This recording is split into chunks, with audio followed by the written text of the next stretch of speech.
When I was small and not at ballet, piano lessons, tennis or little athletics, I did junior lifeguard training at Maroubra Beach, Sydney's version of Hawaii. The waves here don't just roll in, they arrive with purpose. Maroubra faces southeast, catching swells from multiple directions and amplifying their size as they approach the shore.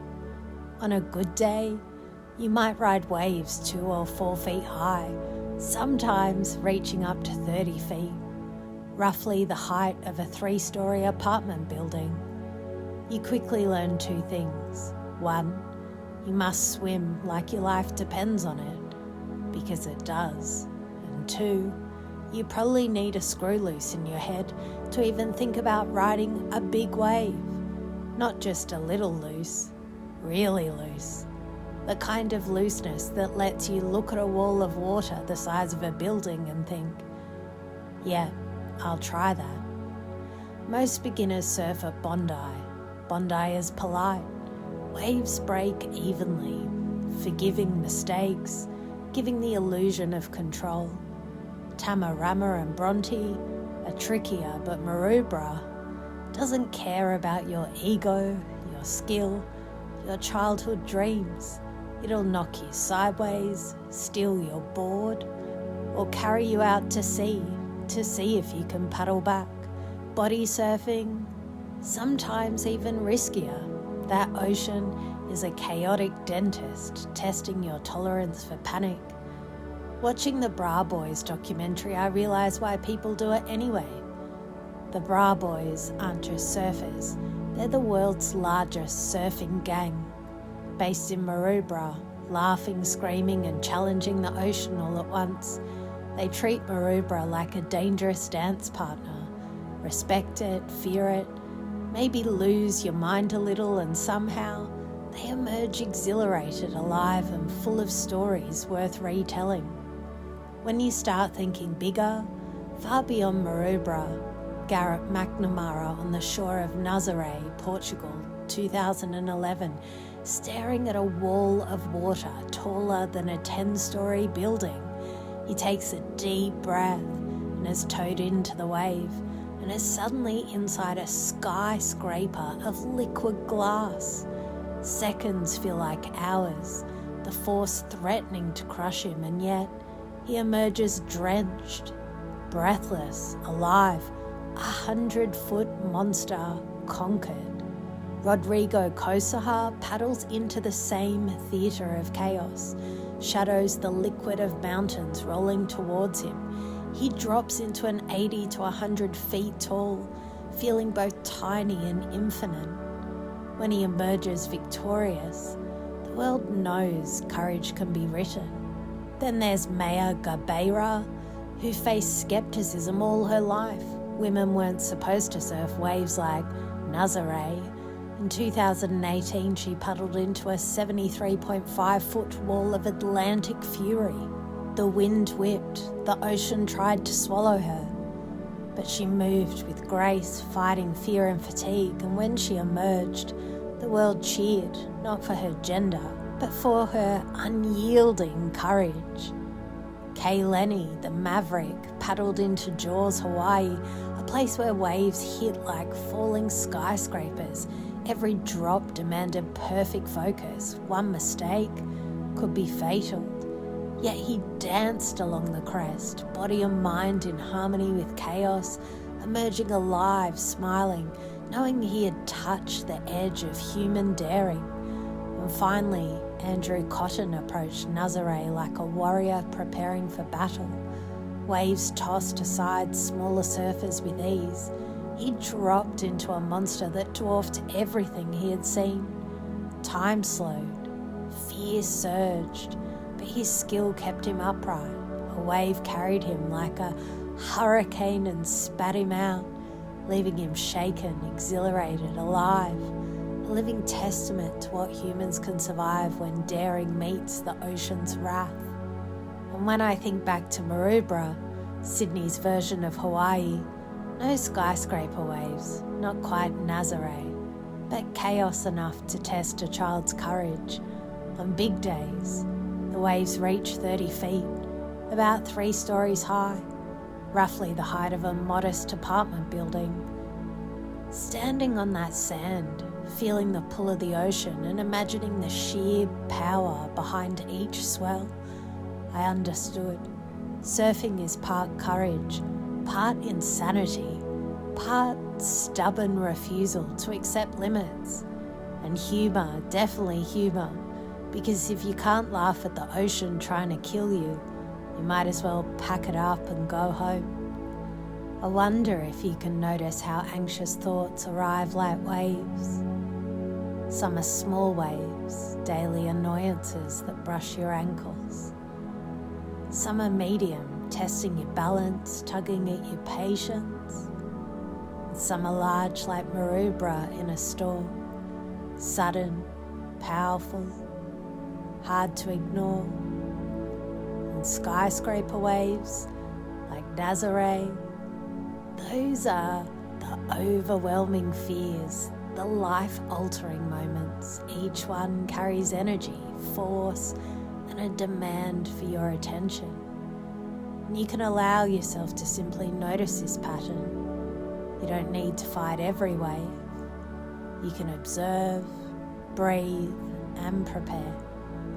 You can allow yourself to feel calm and in control as you ride through each wave of thought.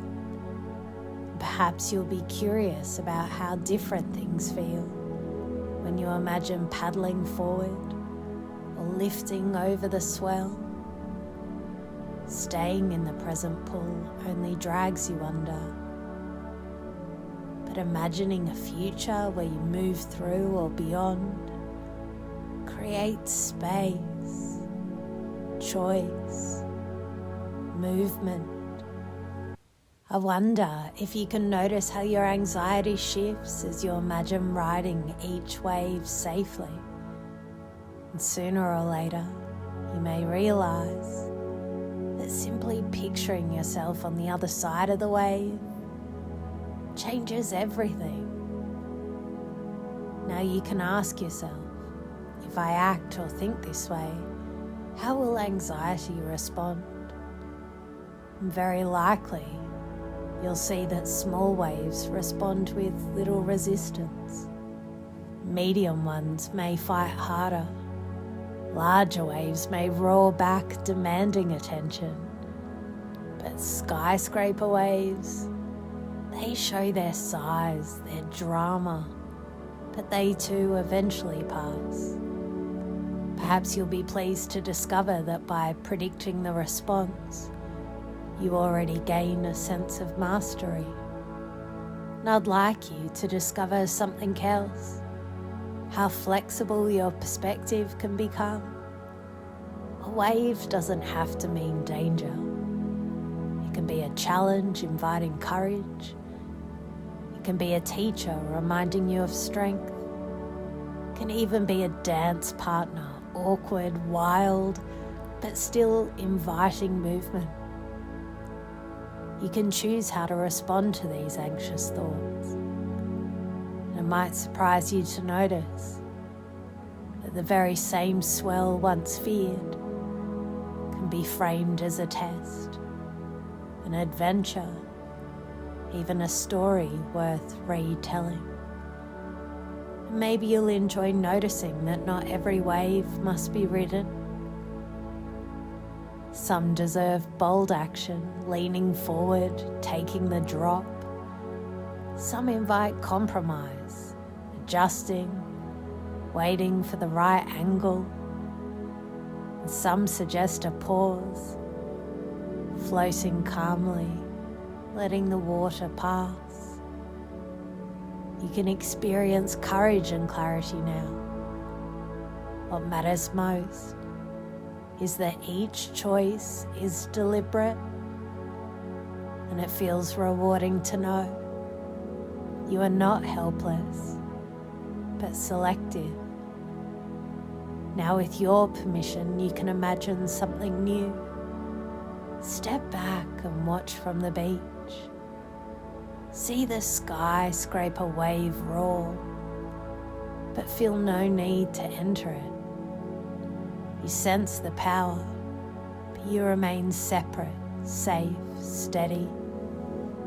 It's almost as if you can float above, seeing the whole ocean at once.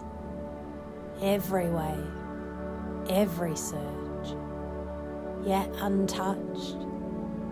And you can be surprised at how natural it feels. To let the next wave exist without letting it consume you. And perhaps you'll be curious to notice how good it feels to recognize your skill. Even when you wipe out, even when you tumble, you emerge alive, laughing, stronger. Because wiping out isn't failure, it's practice.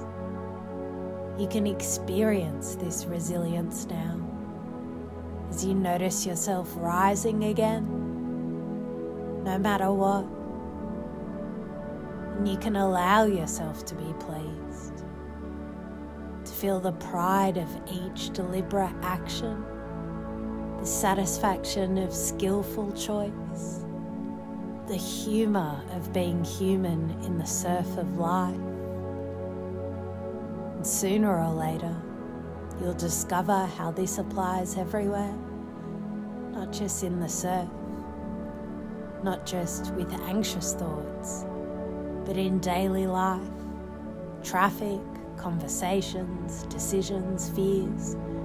They're all waves of different sizes. You already know how to ride, how to pause, how to choose. So later, you can recall this imagery and respond with calm, skillful action. Maybe it will surprise you how naturally this new rhythm becomes part of who you are. Because the ocean keeps moving, the waves keep coming, and you are the surfer, calm, courageous, laughing, alive. As you imagine yourself standing on the sand at Maroubra, feeling the pull of the ocean and observing the power of every wave, big or small, you realize that courage, flexibility and humor are always within reach. Each wave, each thought, each anxiety is an opportunity to practice skillful action, deliberate choice, mindful observation. And finally, you can allow yourself to step back from the waves, smile, and appreciate your own strength, knowing that whether the surf is 3 feet or 100 feet, you have the inner skill and resilience to navigate it. Now as you stand there on the warm sand of Maroubra, you may begin to let the scene gradually fade. The waves slow, the beach softens, the air becomes lighter, and you can notice how calm your body feels, how steady your breathing has become, how your mind feels clearer and freer. In just a moment, I'll count from 1 to 5. With each number, you can allow yourself to return more fully, bringing with you a sense of strength, humor, resilience. 1, becoming aware of the room around you. 2, feeling your body gently reawaken, energy flowing back. 3, taking a deeper breath, feeling refreshed and alert. 4, moving your hands, your feet, noticing the ground beneath you. 5, open your eyes, fully awake, calm, steady, and present. Perhaps you'll be surprised at how natural it feels to carry this calm strength with you now and later, whenever you need it. Welcome back. You're perfect, just as you are.